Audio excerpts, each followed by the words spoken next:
मोडमा अपमानित बन्छ।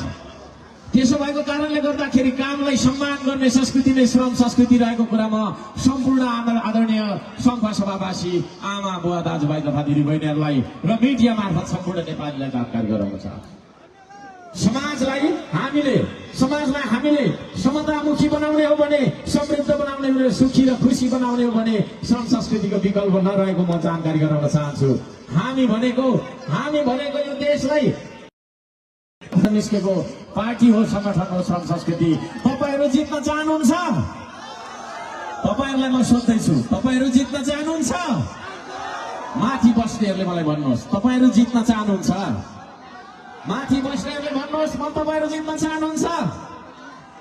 हो, हर्क सम्मान जित्न आएको होइन, म जित्न आएको होइन। यो देशलाई जिताउनका लागि निस्केको मान्छे हो म। यहाँहरु सबैजनालाई म यो निवेदन गर्न चाहन्छु। बोर लाग्यो?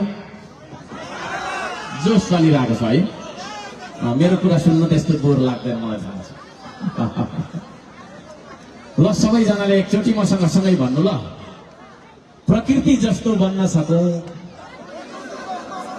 सबैले भन्नुहोस्, नलजाइकन भन्नुहोस्। जाग्यो शङ्ख सभा, जाग्यो शङ्ख सभा। प्रकृति जस्तो बन्न सकौं, कसैलाई विभेद नगर्ने। संस्कृति जस्तो बन्न सकौं,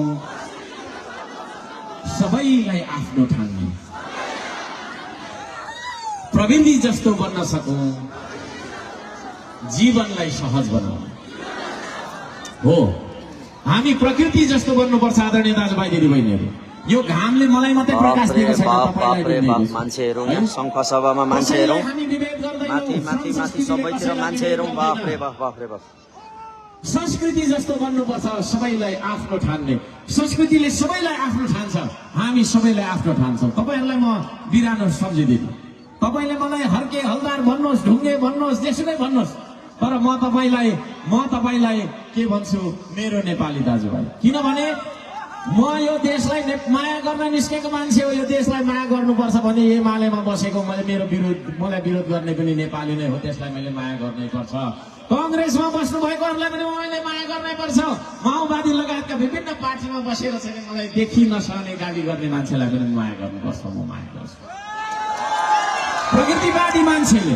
प्रकृतिवादी मान्छेले कसैलाई तपाईको विभेद गर्नु हुँदैन। म यहाँहरु सम्पूर्णलाई त्यो भन्न चाहन्छु है। हामी सबै मिलेर देशलाई बनाउन चाहन्छौँ। ढुङ्गा बोकी सुरु गरेको संस्कृति हो श्रम संस्कृति। मैले पहिला ढुङ्गा